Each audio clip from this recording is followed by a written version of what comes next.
অনেক ব্যক্তির মনে একটা প্রশ্ন জাগে আমাকে আর রাধাকে নিয়ে। বলেন যে না আমি আর রাধা একসাথে থাকি, না আমাদের বিয়ে হয়েছে। আমি এখানে দ্বারকাতে, ও ওখানে বর্ষণাতে, তাও এত ভালোবাসা কি করে? এ কেমন সম্পর্ক? আমি তাদের একটা সহজ কথা বলতে চাই। আপনি কখনো আয়নার দিকে দেখেছেন?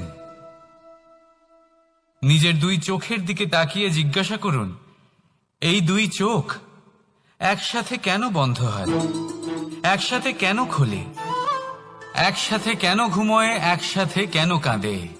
আজীবন কোনো এক মানুষের সাথে সম্পর্ক রাখা অবশ্যই সম্ভব, তাদের সাথে দেখা না করে।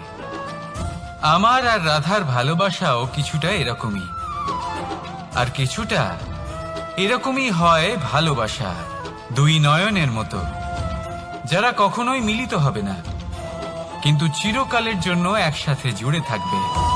এই অনুভূতি নিঃস্বার্থ হয়, আর এই নিঃস্বার্থ ভালোবাসা আপনাকে আনন্দের পথে অগ্রসর করে।